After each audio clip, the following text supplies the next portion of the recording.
రాష్ట్రాల్లో ఇప్పుడంటే చాలా చోట్ల ప్రబల సాంప్రదాయాలు నడుస్తుంది కానీ అసలు ప్రబల తీరునాళ్లు మొదలైంది మాత్రం పల్నాడులోని కోటప్పకొండ నుంచేనని చాలా మంది చెబుతున్నారు. అందుకే ఇక్కడ ప్రబల ఉత్సవాలను ప్రభుత్వం రాష్ట్ర పండుగగా ప్రకటించిందని అంటారు.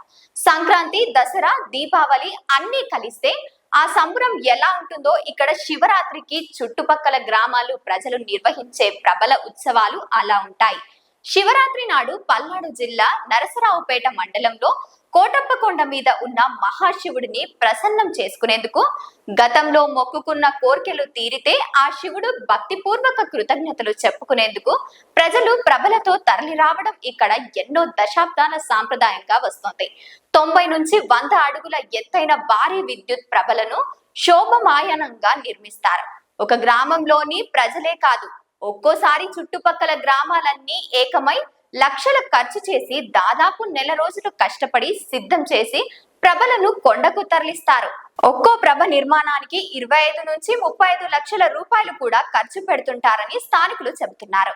ఎక్కడి వరకు తరలిస్తారంటే కోటప్పకొండపై ఉన్న కోటయ్య స్వామి ఆలయానికి అభిముఖంగా కొండ కింద ఉన్న విశాలమైన భూముల వరకు తీసుకొస్తారు.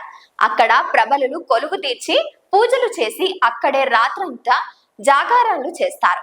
అక్కడ సంస్కృతి కార్యక్రమాలు, భజనలు నిర్వహిస్తారు. ఇక్కడ ప్రబల సాంప్రదాయాలు ఎప్పటి నుంచో మొదలైందని చెప్పలేమని, కోటప్పకొండ ప్రభలను 100 ఏళ్ల నాటి చరిత్ర ఉందని కోటప్పకొండ దేవాలయ భక్తులు వంశపార్యపరంగా దర్శకత్వ నరసరావుపేట జమీందారు రామకృష్ణ కొండలరావు బీబీసీకి తెలిపారు.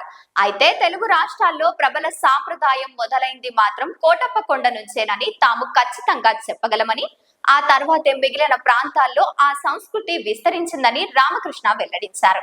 మొక్కులు తీర్చుకోవడంతో పాటు పంటలు బాగా పండాలని, తాము సుఖ సంతోషంగా ఉండాలని ప్రభలు కట్టుకొని ప్రజలంతా కోటప్పకొండకు తీసుకొస్తారని చెప్పారు.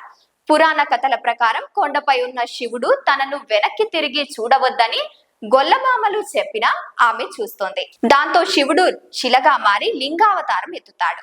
గొల్లమామ తన తప్పును తెలుసుకొని స్వామిని వేడుకుంటుంది. అప్పుడు స్వామి కోటినొక్క ప్రభలతో భక్తులు కొండలకు వచ్చినప్పుడు దర్శనం ఇస్తానని చెప్పడమే అప్పటి నుంచి, అంటే ఎన్నో యుగాల నుంచే ఇక్కడ ప్రబల సంస్కృతి ఉందని ధర్మకర్త రామకృష్ణ కొండలరావు బీబీసీకి తెలిపారు.